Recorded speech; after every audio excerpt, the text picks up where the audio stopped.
बिस्मिल्लाहिर्रहमानिर्रहीम, अस्सलाम वालेकुम। आप देख रहे हैं हेड ऑन और मैं हूं मुनीब फारूक। यहाँ सवाल ये है कि पाकिस्तान तहरीक इंसाफ और हुकूमत के दरमियान लगभग अब तक कोई मुज़ाकराती अमल उसका आगाज़ नहीं हो सका। हुकूमत ये कहती है कि पाकिस्तान तहरीक इंसाफ के पास इख्तियार नहीं है, जबकि पाकिस्तान तहरीक इंसाफ का कहना यह है कि हुकूमत के पास कोई इख्तियार नहीं है और ना ही हुकूमत इमरान खान साहब के लिए किसी तरह का कोई रिलीफ प्रोवाइड कर सकती है। यहाँ तक कि ये भी कहा जाता है कि इमरान खान साहब से मुलाकात तक तो ये हुकूमत करवा नहीं सकती, तो बाकी क्या बच जाता है। दूसरी जानिब पाकिस्तान तहरीक इंसाफ हुकूमत को किस तरह झंझोड़े, आज तक कोई कामयाब लाहे अमल नहीं तरतीब दे पाई बदकिस्मती से पाकिस्तान तहरीक इंसाफ। अभी कुछ दिन पहले इमरान खान साहब की हमशीरा मोहतरमा अलीमा खानम साहिबा आपको नज़र आई खैबर पख्तूनख्वा के अंदर, चित्राल के अंदर भी, और उन्होंने अपनी तरफ से एक स्ट्रीट मुहिम का आगाज़ किया है। क्या वाकई ये स्ट्रीट मूवमेंट स्टार्ट हो गई है? और फिर नौरीन खानम साहिबा का ये फरमाना कि वो पहले खैबर पख्तूनख्वा और फिर पंजाब से स्ट्रीट मूवमेंट को चलाएंगी, क्या वाकई ये हो रहा है? साथ ही साथ पाकिस्तान तहरीक इंसाफ ने यह भी फैसला किया है अब तक की इतलात के मुताबिक कि वो जो पार्लिमानी कमेटियों का या कायमा कमेटियों का बायकॉट था उसको ख़त्म कर रहे हैं। दिलचस्प बात यह है कि ना ही इस हवाले से इमरान खान साहब की कोई वाज़े लाए अमल सामने आया है, ना उनका कोई फैसला सामने आया है, क्योंकि उनसे मुलाकात किसी की हो नहीं पा रही। तो क्या पार्टी के अंदर इस हवाले से कोई तकसीम है? फैसला बहुत अच्छा है, दोबारा पार्लियामान में जाना, कमेटीज़ में बैठना, हुकूमत का एहतसाब करना, लेकिन हुकूमत की हटदर्मी अपनी जगह मौजूद है। तमाम तर मसाइल के बावजूद आज तक हुकूमत को कोई बड़ा चैलेंज पोज नहीं कर पाई पाकिस्तान की सबसे बड़ी अपोजिशन पार्टी पाकिस्तान तहरीक इंसाफ। इस हवाले से मसाइल क्या है और पार्टी के अंदर क्या मसाइल है, इस पर भी बात करेंगे। हमारे साथ मौजूद हैं नईम हैदर पंचोता साहब, मरकजी रहनुमा है पाकिस्तान तहरीक इंसाफ के। पंचोता साहब आपका बहुत शुक्रिया। राना एहसान अफजल साहब हमारे साथ मौजूद हैं, तर्जुमान है वफाकी हुकूमत के, बहुत शुक्रिया राना साहब आपका भी। शेर अफजल मरवत साहब मेंबर कौमी असम्बली हैं, हमें ज्वाइन कर रहे हैं, बहुत शुक्रिया शेर अफजल मरवत साहब आपका भी। पंचोता साहब सबसे पहले आपसे जानना चाहूँगा, ये कोई तकसीम है एहतजाज के हवाले से? अब बैरिस्टर गौहर खान साहब कहते हैं कि 5 अगस्त को हमें कुछ करना चाहिए। स्ट्रीट मूवमेंट की बात वो है जो मोहतरमा अलीमा खानम साहिबा शायद वो चित्राल में गई या वहाँ जाकर उन्होंने कोई गुफ्तगू की और एक इम्प्रेशन ये आया कि वहाँ से स्ट्रीट मूवमेंट का आगाज़ हो गया है। एहतजाज कौन सा आप करेंगे जो राना साहब को झंझोड़ पाए, यानी इनकी हुकूमत को कोई पता लगे कि आपने कोई एहतजाज किया है? बहुत शुक्रिया मुनीब साहब, आपने मौका दिया। सबसे पहली बात कमेटियों की आपने बात की आगाज़ के अंदर, और साथ ही मैं इस एहतजाज के भी बता देता हूँ। कमेटियों के बारे में खान साहब ने खुद फैसला किया कि हम कमेटियों से इस्तीफ़ा देंगे, पहले नेशनल असम्बली और कौमी सेनेट के अंदर और फिर उसके बाद पंजाब के अंदर। उसकी वजह यह है कि हम बैठने के बावजूद, कमेटियों को हिस्सा देने रहने के बावजूद, यानी इनपुट देने के बावजूद सारा कुछ करें, हमारी ना तो तजावीज़ के ऊपर जो है वो अमल किया जाता है, ना उसका कोई हासिल रसूख है, ना उसका कोई फ़ायदा हुआ। तो लिहाजा एहतजाजन हम इस निज़ाम के ऊपर अदम एतमाद करते हुए कमेटियों वाला स्टेप लेंगे। और जिससे तासर ये आ रहा था कि शायद आगे असम्बली से भी इस्तीफ़ों का खान साहब कह दें, लेकिन बाद में मुलाकात रुक गई। तो उन्होंने बेसिकली इस पर अदम एतमाद किया है, लेकिन ये निज़ाम बेहिस है। अब दूसरी तरफ देखें, अगर एहतजाज कमेटियों से करें, यानी इस्तीफ़े देकर, या सड़क पर करें, या अदालतों के अंदर जाएं, तीनों तरीकों से जितना एहतजाज किया गया, 2 साल 2.5 साल या जो भी आप कह लें, 2 एहतजाज हुए, 10 हुए या 2 लॉन्ग मार्च हुए, मुख्तलिफ शहरों के अंदर एहतजाज हुए, हस्ब ततात हमारे 50 के करीब जो हैं वो वर्कर्स भी इसमें शहीद हुए, जिसमें कोई 50,000 के करीब हमारे वर्कर्स गिरफ्तार भी हुए इन एहतजाजों की वजह से। पुरअमन एहतजाज हर शहरी का हक है, जो हमें नहीं करने दिया गया, हमारे खिलाफ कार्रवाई की गई। अभी भी हमारी जो जदोजहद है वो ख़त्म नहीं हुई, वो कम नहीं हुई। बाकी रहेगी बात 5 अगस्त के हवाले से। देखिए, 5 अगस्त के हवाले से जो पार्लिमानी कमेटी का इजलास हुआ, उसमें यह था कि पार्लियामेंट से निकल कर सुप्रीम कोर्ट के सामने पार्लियामेंटेरियन धरना दें, मुल्क वाइज एहतजाज किया जाए, पेशावर के अंदर बड़ा जलसा करके एक पावर शो कराई जाए। तो मुख्तलिफ ऑप्शन ज़ेरे गौर थे, जिसमें तमाम तर जो इनपुट है वो पार्लियामेंटेरियन से ली गई। उसके बाद ये फैसला हुआ कि ये पॉलिटिकल कमेटी में, और फिर अचकज़ई साहब और उलमा राजा नासिर साहब, क्योंकि वो अपोजिशन लीडरान है, तरीके तहफ़्फ़ुज़ ऐन की क़यादत है, उनके साथ करके तो हम आगे बढ़ाएंगे। कारकुनान के अंदर ये बिल्कुल नुक्ता नज़र पाया जा रहा है कि हमें एहतजाज 1 दिन का नहीं, 2 दिन का नहीं, 3 दिन का नहीं, बल्कि तब तक जारी रखना चाहिए जब तक इमरान खान साहब की रिहाई, उनके बुनियादी तमाम अगर मैं सर आपसे पूछ पाऊँ, पंचोता साहब बात ये है, ये निज़ाम बेहिस, आपने कहा ये राना साहब की हुकूमत को कोई फर्क नहीं पड़ता, तो फिर कमेटीज में वापस जाने का आपने फैसला, क्योंकि खान साहब ने कहा था निकल आए, वापस जाने का फैसला आपकी पार्लिमानी पार्टी ने दिया है और उन्होंने कहा है कि जरूर जाएं। देखिए, कुछ पार्लियामेंटेरियंस की ये राय थी कि कमेटी में वापस जाना चाहिए। उसके लिए उन्होंने कहा कि इनपुट ली जाए खान साहब से और उनसे बात करके उनको कहा जाए कि रिकंसीडर किया जाए। लेकिन मेरी मौजूदगी के अंदर अली जफर साहब ने, जब उस टाइम ये फैसला हो रहा था, काफ़ी वहाँ पर बातचीत की। उसके बाद भी एक दो लोगों ने आके बात की। खान साहब ने कहा कि नहीं, बिल्कुल हमें इस्तीफा देना चाहिए और हमें आगे बढ़ना चाहिए, क्योंकि हम वहाँ बैठ के जब असर ही कुछ नहीं हो रहा। आप कह रहे हैं कि हुकूमत के ऊपर चेक एंड बैलेंस हो, हुकूमत को कोई फ़र्क है? अब पार्लियामेंट के अंदर जब चौथा बजट आया जिसमें आवाम के लिए कोई रिलीफ नहीं था, वहाँ हमारी तरफ से इनपुट दिया गया, लेकिन उन्होंने तमाम जो हमारे तरफ से इनपुट था उसको मुस्तरद करते हुए कहा जी कि हमने करना है। ये तो कहते हैं कि 12 अरब का लिया तो लिया भाई, 100 रुपए पेट्रोल आप कहते हैं किसी चीज का फायदा कोई नहीं है, हमारा क्या कर? बट बात ये किसी चीज का कोई फर्क नहीं है। मैं राना साहब, जो उन्होंने आपको, आप बेहिस हैं ना, आपको कोई फर्क पड़ता है, और अगर वो कमेटीज में बैठ भी जाएंगे तब भी आपको कोई फर्क नहीं पड़ता, तो वो आपका तो फील्ड ही चल रहा है और अभी तक खत्म नहीं हुआ है हुकूमत का। पंजोता साहब ने पता नहीं कितने एहतजाज कर लिए, 50,000 वर्कर गिरफ्तार करवा लिए। आपके माजरत के साथ वो कहते हैं ना, वो जूं तक नहीं रहेंगी कहीं पे। बिस्मिल्लाह रहमान रहीम। पता नहीं ये 50,000 वर्कर जो है वो कहाँ से गिरफ्तार हुए, क्योंकि 50,000 वर्कर किसी जलसे या किसी जुलूस, या चलें 50,000 तो बड़ा फिगर है, लेकिन हम 10,000 की भी अगर बात करें तो हमें कहीं नज़र नहीं आए। तो ये गिरफ्तार कहाँ से हुए ये अल्लाह जानता है। बहरहाल देखें, जो PTI ने सारी ये कहानी अभी जो पंचोता साहब ने सुनाई, अपोजिशन का रोल क्या होता है? क्या अपोजिशन हम इसको कहते हैं जो हुकूमत को गिरा दे तो वो कामयाब अपोजिशन है, या वो कामयाब अपोजिशन है जो इस्लामाबाद को जैम कर दे, डी चौक पे धरना दे दे, या सूबों के रास्ते बंद कर दें? ये अपोजिशन है?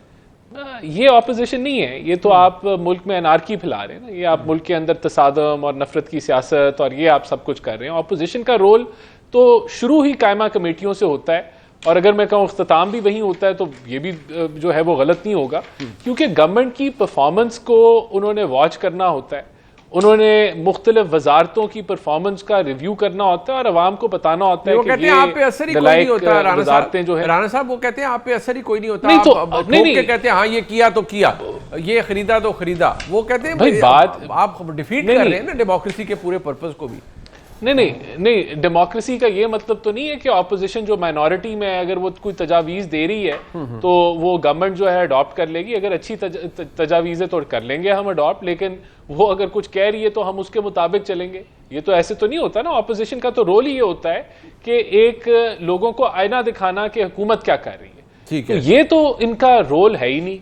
ये रोल तो इनका रोल तो एक रोल पहले जो 2 साल, अभी 2.5 साल हो गए हुकूमत को, तो पहले 2 साल तो इनका रोल था कि खान साहब को बाहर कैसे निकालना है। अच्छा, वो अब आप जानते हैं कि जो इनका CM KPK है, वो इश्क इमरान के अंदर जो था वो CM KPK बनाया गया था, और उसका मकसद KPK की आवाम को कोई उसके लिए बेहतरी या रिलीफ देना या उसके लिए काम करना नहीं था। उसका काम ये था कि वो नौजवान है, वो ऐसी टक्कर लेगा कि जो है, और ऐसी लड़ाई लड़ेगा कि खान साहब के साथ जो है नेगोशिएशन शुरू हो जाएगी कि उनको बाहर कैसे वो नहीं हो सका। तो जब ऑपोजिशन का रोल ही ये है, नहीं, जब ऑपोजिशन का रोल, तो ये देखें, हमारी आवाम को समझना होगा कि ये ऐसी नलायक ऑपोजिशन है। एक तो दस्तो गिरबान है एक दूसरे के साथ, एक तो जो है ये इसका काम ये है कि रियासत से टक्कर लें, सूबे को उस पर इस्तेमाल करें कि एक सूबा है, उसको चाहिए कि मुल्क के साथ मिलकर काम करें अवाम की फलाह के लिए। आपको नालायक हुकूमत कहते हैं, आप उन्हें नालायक ऑपोजिशन कह रहे हैं। ये तो टिट फॉर टैट वाली बात है। लेकिन चले, ये आपका एक आर्गुमेंट अपनी जगह, इसको आगे बढ़ाते हैं। लेकिन शेर अफजल मरवत साहब, मैं आपसे ये जानना चाहूँगा कि देखिए, एक मसला, बहरहाल आप भी इमरान खान साहब के बहुत बड़े हमदर्द हैं और आप चाहते हैं दिल से कि उनका कुछ भला हो। अभी अलीमा खानम साहिबा वो चित्राल गई, उन्होंने कहा स्ट्रीट मूवमेंट पर, उनकी दूसरी हमशीरा ने कहा कि वहाँ से शुरू हो रही है। तो अगर उनकी बहनें लीड कर रही हैं तो पार्टी को साथ देना चाहिए कि बहनें बाहर निकल के आ गई हैं, वो स्ट्रीट मूवमेंट का आगाज़ KP से कर रही हैं, तो ये तो बहुत अच्छी बात है। मरवत साहब, बहुत शुक्रिया मुनीफ साहब मधु करने का। देखिए, मीडिया खबर उठा लेता है कि जी स्ट्रीट मूवमेंट उन्होंने KP में शुरू कर दी। ये पहली बात तो ये है कि चतराल गई क्यों थी मोहतरमा अलीमा खानम। चतराल जो है ये दीर के रास्ते से गुजरते हुए वहां मकामी जो अहदेदारान है उन्होंने खुशामद की और रास्ते में बाजार में खड़ा करके तकरीर करवा दी। आपने कहा ये स्ट्रीट मूवमेंट शुरू हो गई। ये बेसिकली चतराल में कारोबार, उनका माइनिंग के ठेके हैं उनके बेटे के शारेस के, और उनकी शादी भी चतराल से हुई है। बल्कि मैं आपको बता दूं, लोग अदालतों में गए हैं, उनके माइन चीन के जो है जो इनकी बहू है वो सिराजुल मुल्क के खानदान से ताल्लुक रखती है। अच्छा जी। और इसको जवाब बना के वहाँ माइनिंग जो है, और यही मोहतरमा ने माइनिंग बिल पे बढ़े कि जी ये केपी का हक हम किसी को खाने नहीं देंगे। ये आप अगर आप एंट्रीज ले लें, केपी की हुकूमत में ज्यादातर ये केपी में होते हैं, गवर्नर हाउस नतिया गली में ठीक है जी। मोहतरमा अली खानम के तसरुफ में होता है। बल्कि इसे याद आया, अली अमीन खान जब वजीर आला थे तो उन्होंने RFA एक फर्म है लाहौर, रईस फहीम एसोसिएट, अच्छा जी। तो मोहतरमा ने रिकमेंड किया कि इनको ये जो है रेनोवेशन करा दें, इसकी गवर्नर हाउस की जरा थोड़ी सी सफाई सुथराई हो जाएगी। अच्छा जी। तो जनाब अली उन्होंने एक गवर्नर हाउस की, उसमें शिमला ये जो टबाक है वो भी कराना था, तो इन्होंने 46 करोड़ रुपए जो है वो अपनी फीस जो है वो बता दी। अली अमीन खान ने कहा इसे बेहतर है हम नया गवर्नर हाउस ही बना दें। अच्छा। तो खैबर पख्तूनख्वा में असल में जो हो रहा है वो ये है कि जो कैबिनेट है और जो ब्यूरोक्रेसी है और ऊपर से ये जो अकाबिरीन है वक्त कम है और मुकाबला सख्त है।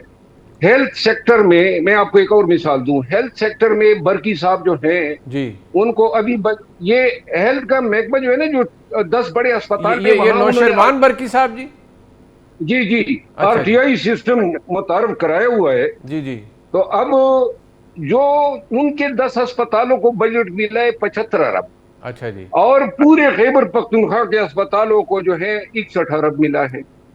यानी कि हजारों अस्पतालों को जो है उनके बराबर। और आप यकीन करें, महमूद खान के दौर में एक वजीर खजाना थे जगड़ा साहब वही थे जब इलेक्शन के फौरन बाद अमेरिका में बरकी साहब के पास गए कि भाई मुझे अली अमीन खान की काबीना में वजीर मशीर लगवाए।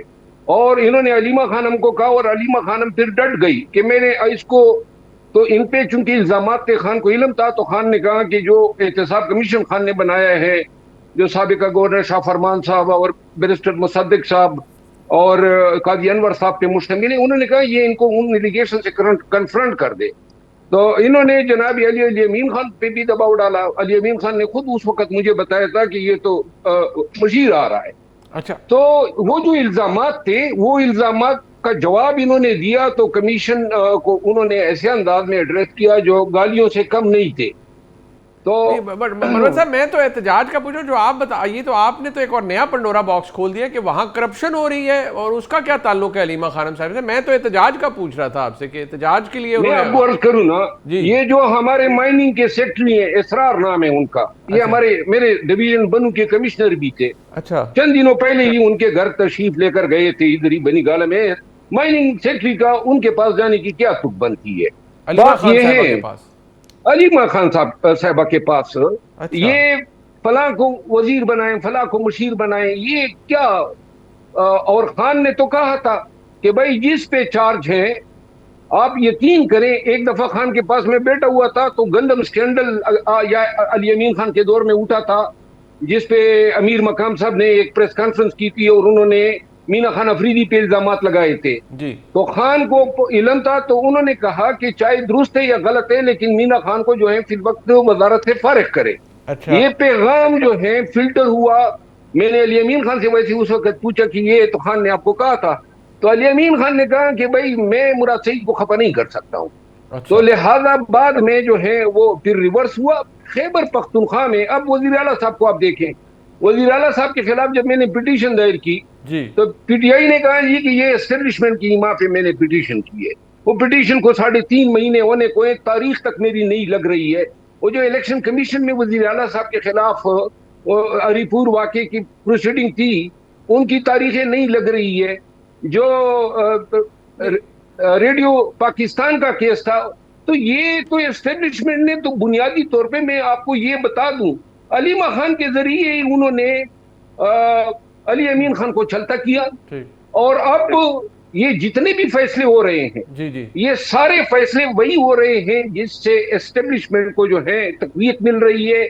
अभी ये कहते हैं 5 अगस्त ये को, बहुत बड़ा इल्जाम है। 5 अगस्त अलीमा खान साहब एस्टेब्लिशमेंट के लिए तो नहीं कुछ करेंगी मरवत साहब। ये करप्शन तो चले एक और सब्जेक्ट है, लेकिन जो आप फरमा रहे हैं उससे तो लग रहा है कि वो ये भी एक इल्जाम है। मैं क्योंकि जारी बात है इसका दिफा मैं पंजोता साहब से पूछ सकता हूँ। पंजोता साहब देखिए, मैं आपको 1 मिनट बात मुकम्मल करके जी, दूं। जी, गुजारिश ये है कि अली अमीन खान जब वज़ीर आला था, आपको याद है, इसके जितने मुखालिफिन थे उनकी मुलाकातें खान से होती थी ताकि खान का दिमाग जो है उसके खिलाफ पल्यूट कर दे। अच्छा जी, ठीक है ना।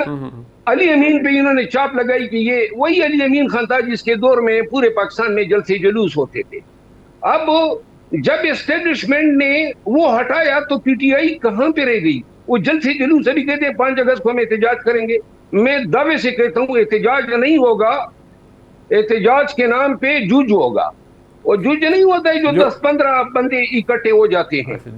ये चल हाँ तो लिहाजा ये जो है हालात हैं। पंजोता साहब, एक तो मुझे यकीन नहीं आता, लेकिन इसकी वजाहत आप दे सकते हैं। अलीमा खान साहबा से वहाँ के किसी ब्यूरोक्रेट का मिलना, इस पे मरवत साहब को एतराज़ है कि वो क्यों मिले, और उन्होंने तो बताया भी है कि कहाँ मुलाकात हुई। साथ ये कि स्ट्रीट मूवमेंट के हवाले से भी वो कन्विंस नहीं है कि उनकी हमशीरा स्ट्रीट मूवमेंट के लिए गई है। वो कहते हैं वो किसी और मकसद के लिए वहाँ तशरीफ़ ले गई थी। आप इन तमाम बातों का जवाब क्या है? या तो एक बहुत ठोस है एहतजाज, बेशक 5 अगस्त को करें और सबके मुंह बंद हो जाएंगे। देखिए, बहुत शुक्रिया।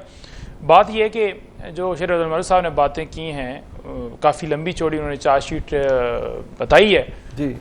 माइंस एंड मिनरल का अगर कोई सेक्रेटरी गया है, मेरे नोटिस में तो नहीं है, ना मुझे उन्होंने बताया है। और अगर फॉर एग्जांपल कोई अमेंडमेंट जैसे लास्ट टाइम हुई है उस हवाले से कोई डिस्कशन इस नुक्ता नज़र से उन्होंने बुला के उससे पूछा है या किसी मिनिस्टर ने उनको भेजा है कि आप उन्हें ब्रीफ करें कि ये है, तो वो एक अलग मामला हो सकता है। लेकिन मादनियात की हद तक मैं नहीं समझता कि कोई उनका इस तरह का मामला है। और अगर किसी ने कोई ली भी है लीगल तरीके से वो ले सकता है, लेकिन अगर कोई इन्फ्लुएंस करता है, गलत तरीकाकार अडॉप्ट करता है, तो बिल्कुल वो नहीं होना चाहिए।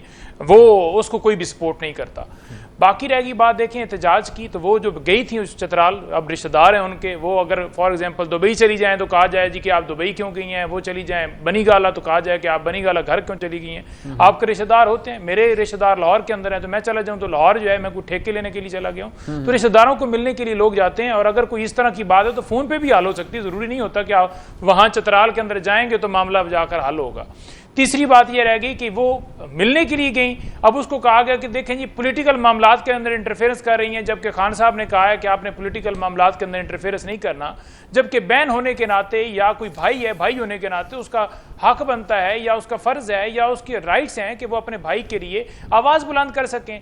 अब आवाज़ बुलंद करने के ऊपर उन पर दहशत गर्दी के मुकदमा दर्ज हैं, पिंडी के अंदर हों, मुख्तलिफ जगहों पर, कि आपने भाई का पैगाम क्यों दे दिया या आपने भाई की बात क्यों कर दी। उनके ऊपर मुकदमे बनाकर ट्रायल करके अब सजा देने की तरफ आपको पता है ना उस मुकदमे में की मजम्मत होनी चाहिए। आप तो खुद वकील है पंजोता साहब, वो को एक्यूज सारे उनको सजा हो चुकी है, सिर्फ अलीमा खान साहबा रह गई हैं। वो जो नवंबर 2024 वाला मुकदमा है जी, तो कौन सी देखें जी कौन सी ठीक सजा हुई है? किसी एक शख्स को भी ठीक सजा नहीं, पर उन्होंने चैलेंज नहीं किया, जो है वो नहीं हुई।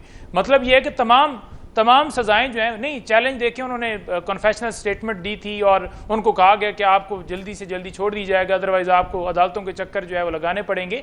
बात यह है कि मेरे ऊपर 23 मुकदमात हैं, मैं राना अफजल साहब बैठे हुए हैं या वहाँ पर एहसान अफजल साहब हैं या शेर अफजल मरवत साहब हैं, इनके ऊपर भी मुकदमात हैं। मैं यहाँ 23 में से एक FIR रख देता हूँ, या जो ये मर्जी है वो वहां उठा के देख लें। अगर एक FIR के अंदर भी जो मेरे ऊपर इल्जामात हैं, कत्ल से लेकर साजिश, बगावत, मुल्क के खिलाफ पुलिस पे हमला, वर्दियां फाड़ने का, एक भी साबित कर देना, मीडिया ओपन ट्रायल कर लेना, तो मैं कहूंगा कि जी इमरान खान पे भी तमाम मुकदमात जायज हैं। बेशक आप कहते हैं अगर आपके साथ कोई एक्यूज हो, पंजोता साहब आपके साथ कोई एक्यूज हो उसको सजाएं मिल जाए, तब से साइफर आया। अच्छा जी जी देखिए, इस नुक्ते पे नहीं हो सकता कि आपके कोई एक्यूज को सजा दी है तो वो जज ने ठीक दी है। ठीक है, जो जज ने सजाएं दी हैं ये जजेस वही हैं जो बिठाए गए हैं। अब 6 जजेस ने अदम एतमाद नहीं कर दिया कि हम महफूज नहीं है, तो अदलिया को जिस तरह कंट्रोल किया गया, लिखे लिखाए फैसले। जज हमायूं दिलावर की कोर्ट में ख्वाजा आरिफ साहब और मैं उस दिन गए, 12 का टाइम था, 12:30 बजे उन्होंने कहा कि मैंने फैसला सुनाना है। उन्होंने कहा जी कि अब आप लेट हो गए, हालांकि 12:10 थे। खान साहब को फोन किया, उन्होंने कहा जी इधर पुलिस भी पहुंच गई है। तो ये एक पूरा प्लान था लंदन, जिसकी जरिए इमरान खान को जेल में रखा गया और सारी प्लानिंग उसमें जजेस तमाम एक ने नहीं काम किया तो नए SHO को बिठा दो। ये नया लंदन, एक तो पुराना वाला था ना पंजोता साहब, ये नया लंदन प्लान आप कह रही हैं वो था ना? ये लंदन प्लान जो है ये जो नवाज शरीफ साहब ने बनाया था, नहीं ये पार्ट 2 होगा ना? पार्ट 1 था या पार्ट 2 था? पार्ट 1 आप वाला था। नहीं देखें, नहीं पार्ट 1 हमारे वाला होता तो 32 सीटें हमारी कम करके जो है हमें 2014 में था ना बनानी पड़ती, जिसमें हमें और जमातों को साथ लाना पड़ता, बल्कि हमारा जो हुकूमत थी उसको उन्होंने इसलिए जो है वो रखा कि इनकी सीटें ले ली जाएं ताकि कमजोर हुकूमत हो, इनको हटाना आसान हो। बाकी रह गई बात ये कह रहे हैं कि पोजीशन PTI जो है वो रोल नहीं अदा कर पा रही जिस तरह से इनको करना चाहिए। फॉर एग्जाम्पल मैं नहीं जी तेल की बात कर रहा जबकि मैं करता हूँ, या मैं नहीं कत्ले-आम की बात कर रहा, या मैं नहीं लॉ एंड ऑर्डर की बात कर, जो कि हम करते हैं हर सतह पर करते हैं। तो भाईजान क्या आपको सर्टिफिकेट मिल गया कि आपने कत्लेआम करना है? क्या आपको सर्टिफिकेट मिल गया? नहीं, मुझे तो ये समझ नहीं आती। आप कहते हैं हमारी सीटें छीनी गई हैं। नहीं, खुदकशी करके गुजरांवाला के अंदर साफ सुथरा पंजाब का वर्कर जो है वो शहीद हो गया, ठीक है, आपको सर्टिफिकेट मिल गया कि आपने गंदम स्कैंडल करना है, दुबई लिस्ट के अंदर आपके नाम आने हैं और आपने मोहसिन नकवी के खिलाफ कार्रवाई नहीं करनी। आपके सहाफी, आपके सपोर्टेड सहाफी यहाँ पर बैठ के कहते हैं जी कि वो तो बिल्कुल काम करते हैं जनाब डॉलर्स का, तो आप उनके ऊपर गिरफ्त क्यों नहीं मजबूत कर रहे? वहां डार का मामला आया, जिस तरह मीडिया को दबाया गया कि आपने बात ही नहीं करनी, जैसे सहाफियों को ऑफर किया गया कि आप बात नहीं कर सकते, तो क्या ऐसे मशे ठीक हो जाएगी? ठीक है, बिल्कुल ठीक। ये आपने बड़े पॉइंट, 6 महीनों के अंदर ऐसी हमारे पास टीम नहीं भाई, मुझे जवाब लेने देना। आपने भी बड़ी लंबी चार्जशीट दे दी है। आखिरी नुकता जी सर, आखिरी नुकता देखें, किसी भी मुल्क के अंदर 3 चीजें सबसे अहम होती हैं, खुराक यानी रोजगार, तालीम और सेहत। मुझे बताएं इन्होंने पाकिस्तान की आवाम के लिए इन तीनों में क्या दिया? अच्छा चले राना साहब आप बता दें, आपने इन तीनों, वैसे तो इतनी लंबी चार्जशीट है, मेरे ख्याल में प्रोग्राम 2-3 हो जाएंगे इसके ऊपर, लेकिन आपने कुछ भी नहीं किया, आपने सिर्फ बेड़ा गर्क किया है और नईम पंजोता साहब को तंग किया है और कुछ नहीं किया। देखिए, जो इन्होंने बेड़ा गर्क किया था मईशत का, हमने उसकी सफाई की है और मुल्क को अपने पैरों पे खड़ा किया है और जो है बहुत सारे काम किए। IT की एक्सपोर्ट आपकी पिछले 4-5 सालों से लगभग 20% सालाना ग्रो की है। आपकी रिमिटेंसेस रिकॉर्ड लेवल पे पहुंची हैं, आपके रिजर्व्स इंप्रूव हुए हैं, आपका सूद की शरह नॉर्मलाइज हुई है, आपकी क्रेडिट रेटिंग इस मुल्क की बेहतर हुई है और इंशाल्लाह ये आपने बजट देखा कि जिसके अंदर हमने एक्सपोर्टर्स को भी रिलीफ दिया, नौकरी पेशा को भी रिलीफ दिया और ये ग्रोथ का बजट है और इंशाल्लाह ताला चीज़ें बेहतरी की तरफ जा रही हैं। यहाँ देखें, ये जो PTI की जमात है, अब आपने खुद ही वो संगीन इल्ज़ामात सुने कि बहनें भी जो हैं वो ठेके और माइनिंग्स जो हैं वो KPK से मुस्तफ़ीद हो रही हैं। फिर ये सारा जो अभी पंचोता साहब ने एक बयानिया दिया कि ये इनकी 30-32 सीटें कम कर ली थी, भाई खुदा का खौफ करें। अब तो ये सारे जो आपके दावे हैं ये सारे साबित हो चुके हैं वक्त के साथ कि आप किस तरीके से कांधों में बैठ के आप हुकूमत में आए। और राना साहब बात सुने, आप जारी बात है, आपने कहा 32 नशिस्तें उन्होंने कहीं उनकी चोरी हो गई, आप खुद कह रहे हैं कि आपकी 2024 में 64 चोरी हुई हैं और वो भी आपके कुलीग कह रहे हैं, वो राना मशहूद साहब कह रहे हैं। मैं सिर्फ रिकॉर्ड के लिए आप सुन ले वो क्या कह रहे हैं।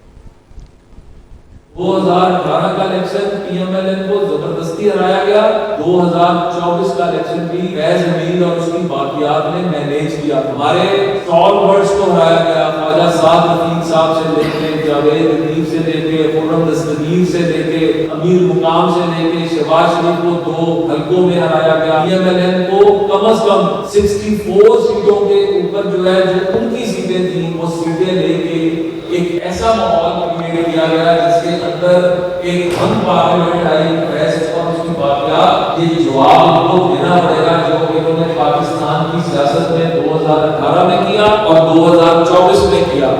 ये अमेरिका में राना मशहूद साहब कह रहे हैं हमें 64 नशिस्तों से हमारी छीनी गई 2024 में, तो ये कोई बिलीव करने वाली बात है? वो 32 कह रहे हैं, आपने 64 कह दिया राना साहब। इसको यहाँ सेटल कर लेते हैं, हम इनकी 32 मान लेते हैं, ये हमारी 64 मान लें, तो कहानी को खत्म करते हैं, आगे बढ़ते हैं। देखिए, ये नहीं कभी कोई मानेगा। ये दावे तो कभी नहीं खत्म। आप उनकी 32 माने, वो 64 साहब कहते हैं मान जाए। हाँ, तो देखें बात ये है कि ये डिबेट तो कभी नहीं खत्म होगी ना, लेकिन ये हकायक तो सामने हैं जो आगे हैं। तो इनसे कौन सी आप उम्मीदें लेके बैठे हुए हैं कि इन्होंने जो है ऑपोजिशन का रोल अदा करना है या इन्होंने मुल्की लेवल पे कोई रोल अदा करना है? ये तो सारे मुस्तफीद हो रहे हैं खान साहब की जेल से।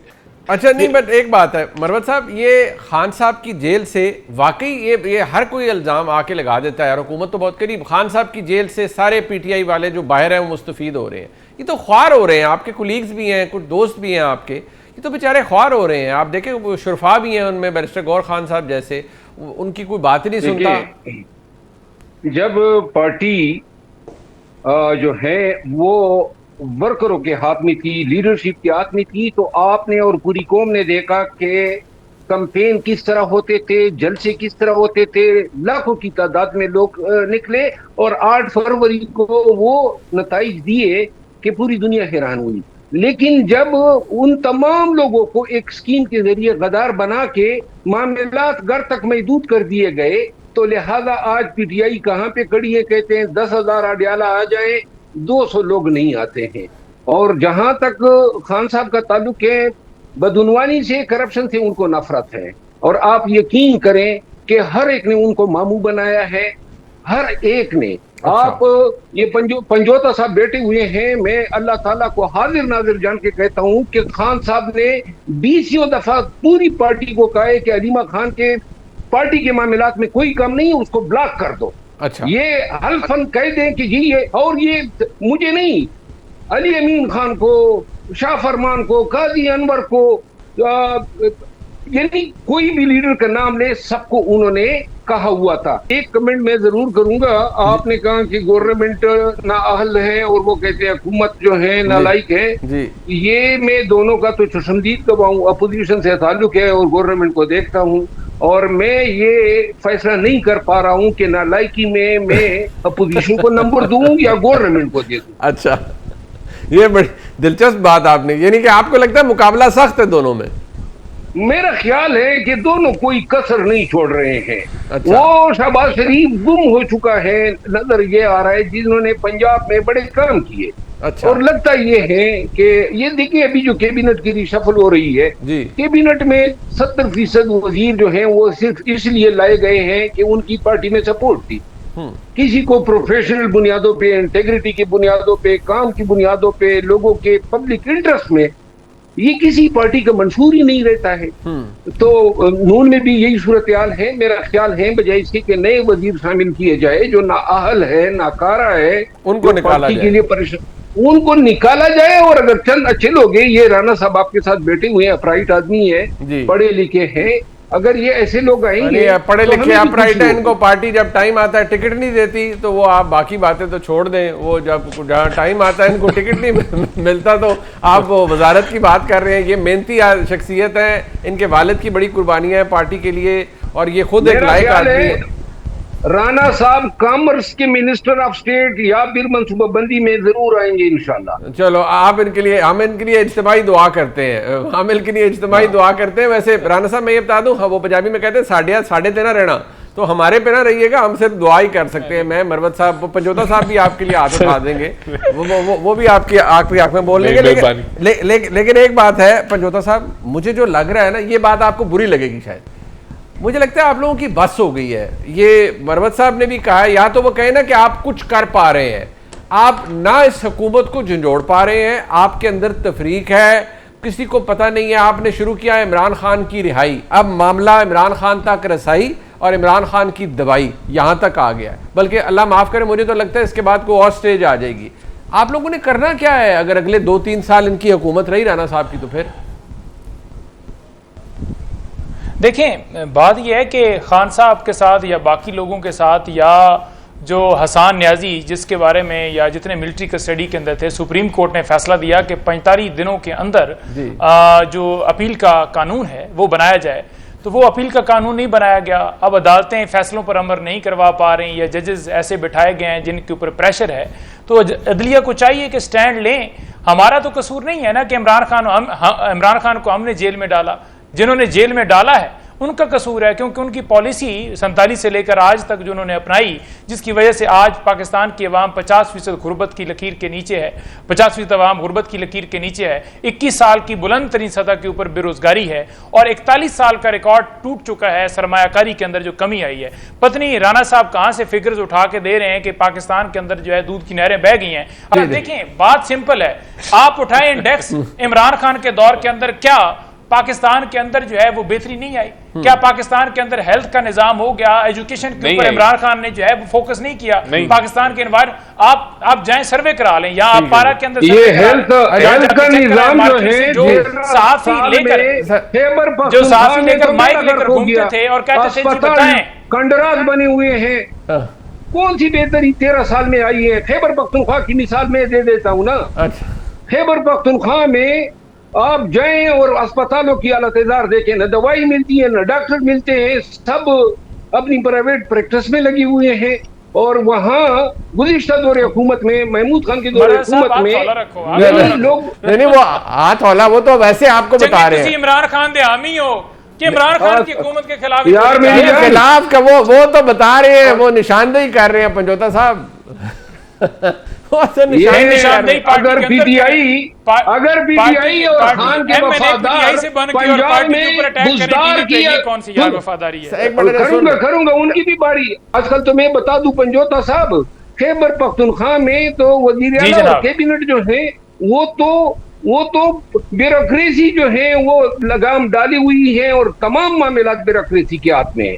यानी 10% काम पीटीआई के सियासतदानों का होता है, 90% ब्यूरोक्रेसी है। कोई एमएनए, मिनिस्टर, एमपीए अपने जिले में फंड खर्च ही नहीं कर सकता है जब तक डीसी साहब का दस्तखत ना हो। उस लोगों को दिखाने के लिए, बताने के लिए क्या है, किस चीज पे हम फख्र कर सकते हैं।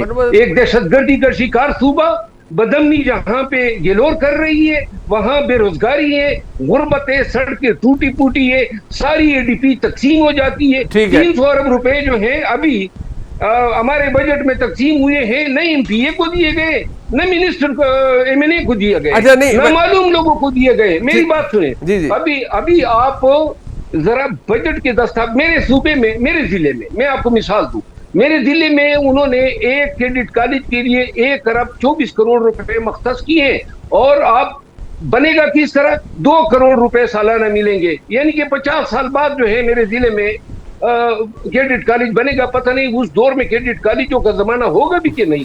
उन्होंने एक ट्यूबवेल जो है, ये वैसे अजीब सी बात आपने बताई है मुझे।